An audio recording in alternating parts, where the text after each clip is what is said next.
Welcome to another podcast, Our Journey to Ironman. And so we've got a guest today, Jenina. I'm going to allow her to introduce herself in a minute. Just on the news, what has been happening, the socks have been flying. You can ask Emil and everybody have been getting the socks. I will pull up my leg into the camera real soon. No, I'm joking. That's not going to happen. And then in other news, if you haven't been watching our social media, you really need to get on it because we've been busy with an ice bucket challenge. We've already done one. Later today we're doing another one, and we've got like 2 or 3 ice bucket challenges already lined up for next week. So it's a lot of fun. We allow businesses to deluge us in ice water. But enough of that. You can check that out on our Facebook's Insta, TikTok, what is it, X or Twitter, YouTube. I don't know what else is there. I think My Face or MySpace or what was that? That's gone. But yeah, please share that footage. It really helps the businesses that supports us as well. Now, okay, so we're done with all of that. Jenina, please introduce yourself and tell people what you do. They've seen a short video about you working on Emil. The end result and me, Anne was missing once again from the footage, even though she was there. But if we can, introduce yourself and tell us what you do. Thank you, Francois. I've recently relocated to Mossel Bay to support this amazing Ironman team, to make them fly on this event. I am a massage therapist, but I am also doing lymphatic drainage, and I'm also a craniosacral therapist. It seems very difficult to understand what that means. A lot of big words. Huge words. You will have to explain.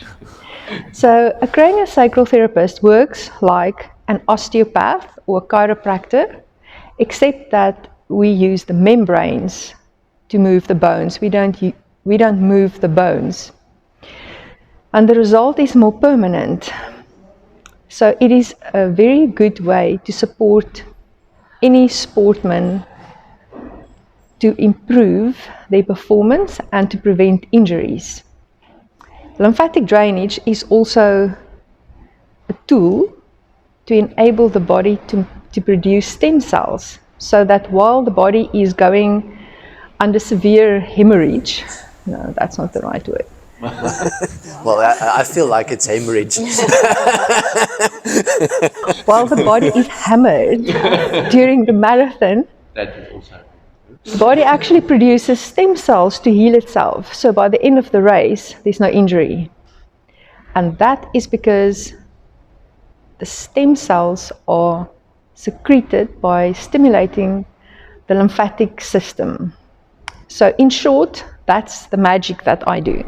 And it works. You guys can ask Emil, you can ask Anne. I don't know if you've ever experienced it yourself. It's a bit difficult to take these 2 off. But so there's a couple of things. So it is a trauma response mechanism that helps you release your stem cells. And so it is a restoration repair mechanism your body naturally has. But Yes. if I understand it correctly, the lymph node system doesn't have its own mechanism or mechanics of moving it. And so getting somebody to help you, and that's why exercise is such an amazing tool, because it helps your lymph node system get activated. But if you are, for instance, a survivor of a major car crash, or maybe you've got a severe disease, maybe cancer, you are recovering from that, you can't necessarily move, an operation. And that's something you can then help with to get that mechanism going. That's my understanding. Yes, so the body moves the lymph by itself, but it's a very slow process. And by stimulating the skin stretch reflex, it changes the thixotropic properties of the skin, which means the lymph, which is in a gel medium, changes to a liquid. So the lymph moves much faster through the body. In that process, all the cells that are part of the immune system, cancer-killing cells, mast cells, and also stem cells, and many others are released. And in that, it speeds up the immune response, which then also involves healing. So that's really cool. So just give us an idea of the spectrum of clients you work with. Normally the type of either disease or the spectrum, if that makes sense. In doing that, it almost sounds like I am a,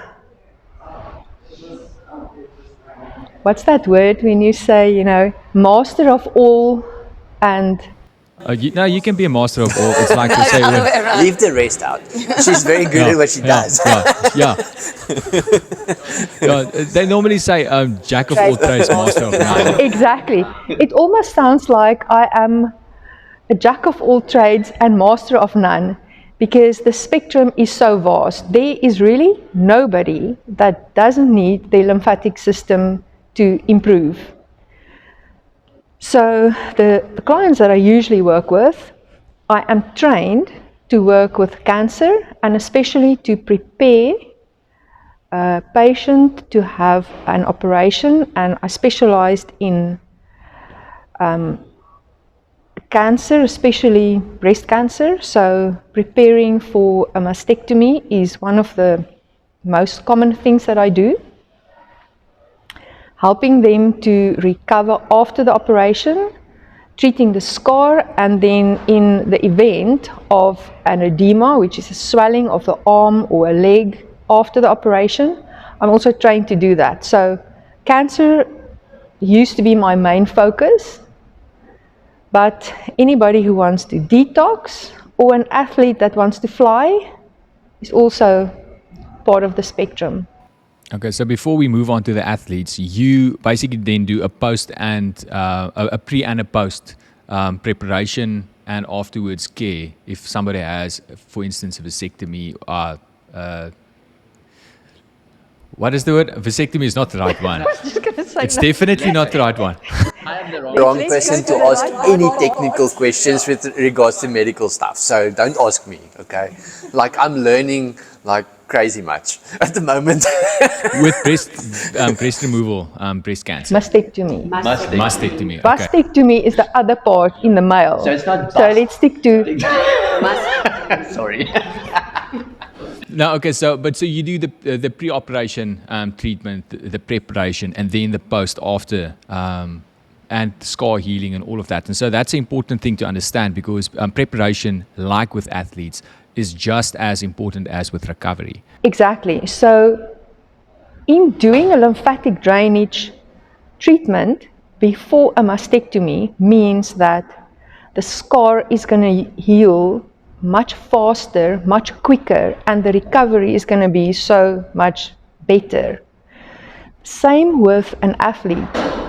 If you have a massage combined with a lymphatic treatment, not on the same day. So for instance, if you have the budget for a massage or a treatment a month, it would be one massage this month, the next month a lymphatic drainage, the next month a massage, the next month a lymphatic drainage.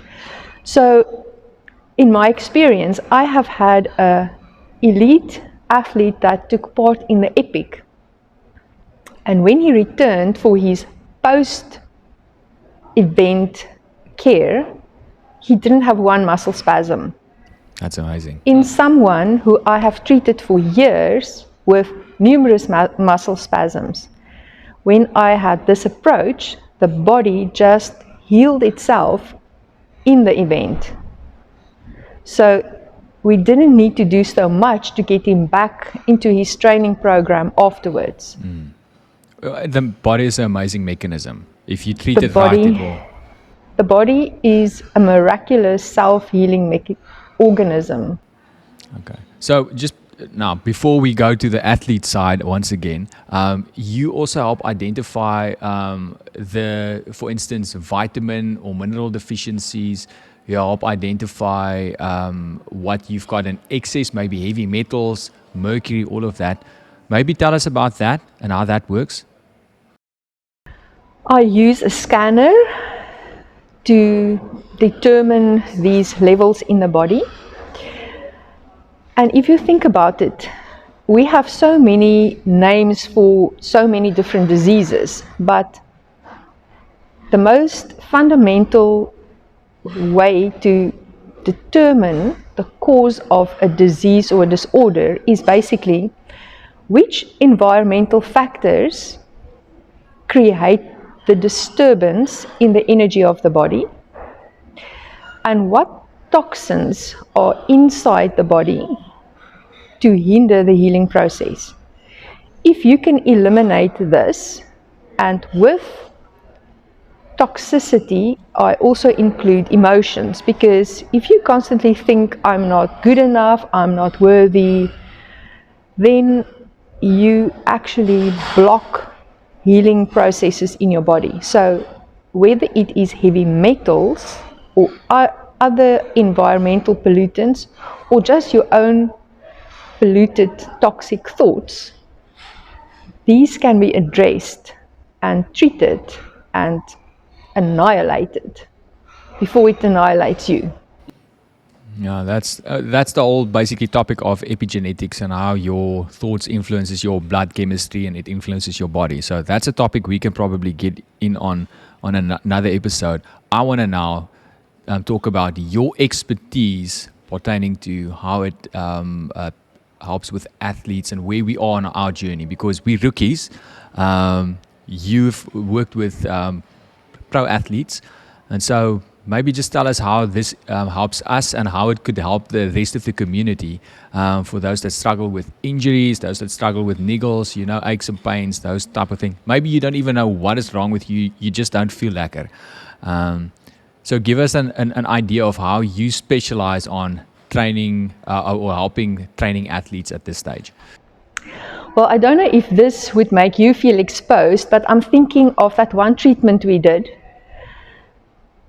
I don't usually go into a treatment with an agenda of this is what I'm going to do today. So I try to tune into the body and ask, what is it that you need today? And I remember we worked on your foot and an injury that you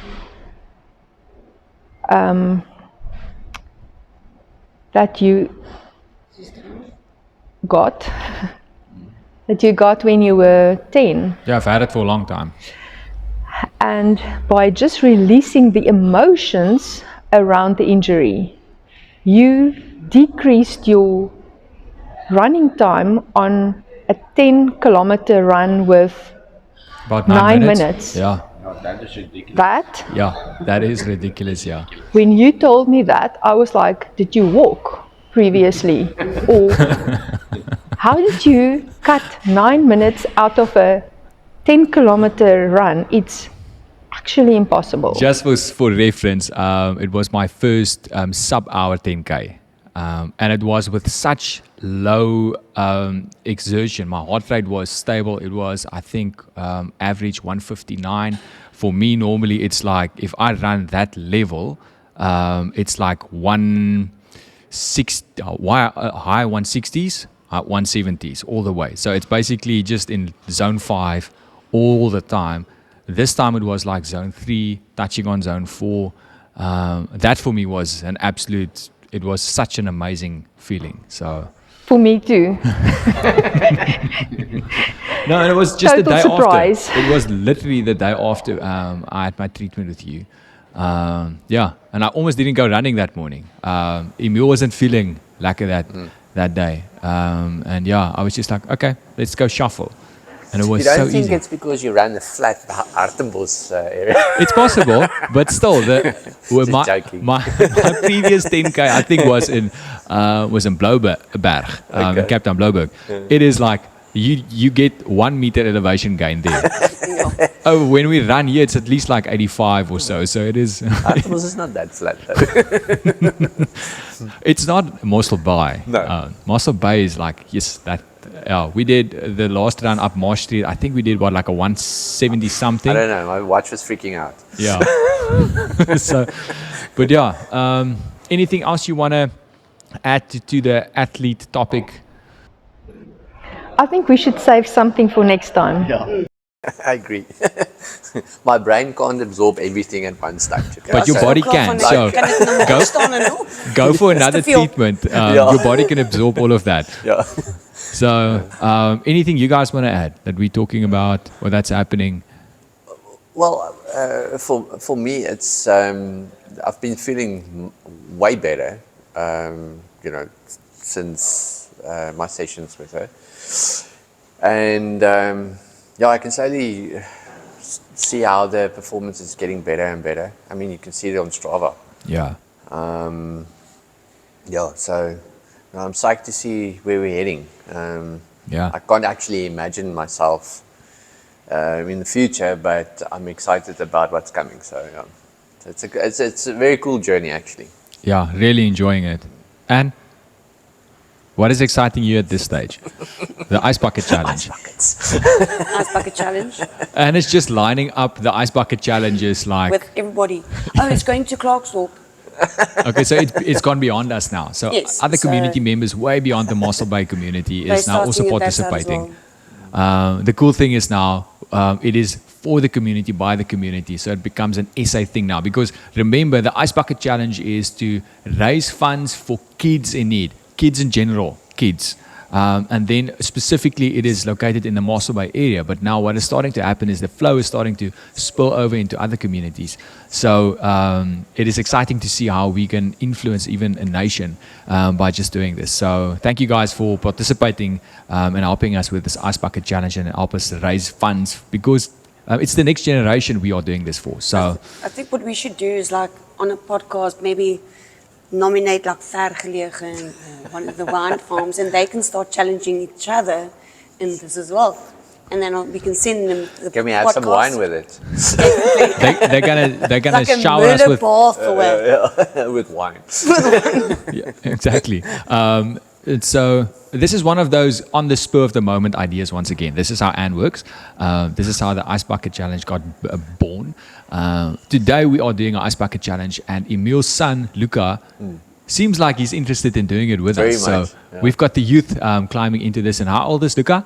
He's 7 years old. 7 years old. So he's a youngster still. Oh, Then he's very then excited. we should let him challenge some of his friends and their parents to do the same thing for us. You see what is happening now. This is a dangerous thing. Oh yes. Okay. I feel like I want to do a mic drop now. Please don't. Jenina, thank you for supporting us, Team Eden Protocol. It really makes a difference. We love the relationship we're building with you. You're a really cool person. We love hanging out with you. Thanks for joining us on the podcast and welcome to the Mossel Bay area. For those that don't know, Jenina, like she said, she just moved for us to Mossel Bay. That's very generous of you. Jenina operates in the George and Knysna area as well for those that are interested. Her expertise is not only located here, but she is building a base in Mossel Bay, and we're really going at it with the Ironman or the triathlete idea. So she's, well, she goes beyond that. You know what her expertise now is. So thank you once again. I'm rambling.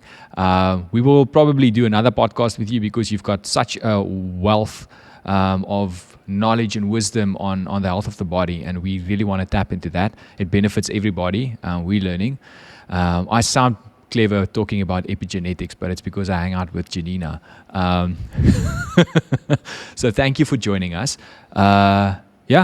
We will catch you guys on an Ice Bucket Challenge or an adventure real soon. Right, bye.